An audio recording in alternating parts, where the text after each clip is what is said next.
ప్రభుత్వంపై డాక్టర్ అశోక్ కుమార్ ఆగ్రహం వ్యక్తం చేశారు. రాష్ట్రంలో ఆడపిల్లలకు రక్షణ కరువైందన్నారు. మదనపల్లిలో 7 ఏళ్ల మైనర్ బాలిక అత్యాచారం, హత్య కలిచివేస్తుందని తెలిపారు. బాధిత తల్లిదండ్రులు పోలీస్ స్టేషన్లో ఫిర్యాదు చేసినా పట్టించుకోలేదని మండిపడ్డారు. మైనర్ బాలికల అత్యాచార ఆరోపణలు ఎదుర్కొంటున్న బిల్ గేట్స్ ను ఎలా ఆహ్వానిస్తారని ఆయన ప్రశ్నించారు. నిన్న 7 సంవత్సరాల పాపపై లైంగిక దాడి చేసి అతి క్రూరంగా చంపినటువంటి సంఘటన ఈ రాష్ట్రంలో ఆడబిడ్డలకు ఏ విధంగా రక్షణ జరుగుతుందో మీ అందరికీ గుర్తు చేస్తుంది.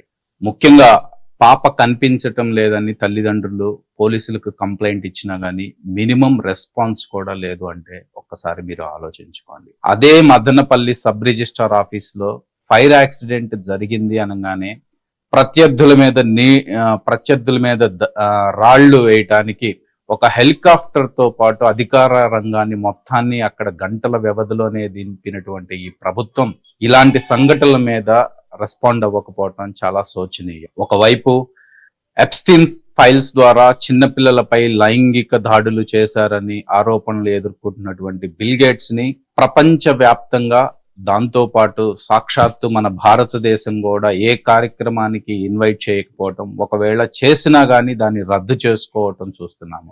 కానీ అదే బిల్ గేట్స్ ని, ఏ బిల్ గేట్స్ అయితే చిన్నపిల్లల మీద లైంగిక దాడులు చేశాడు అని ఆరోపణలు ఎదుర్కొంటున్నారో అతన్ని మన రాష్ట్రానికి పిలిచి జనాలకి ఏ సంకేతం ఇస్తున్నారో ఒక్కసారి కూటమి ప్రభుత్వం వాళ్ళు ఆలోచించుకోవాలి. మదనపల్లిలో నిన్న 7 సంవత్సరాల పాపపై లైంగిక దాడి చేసి అతి క్రూరంగా చంపినటువంటి సంఘటన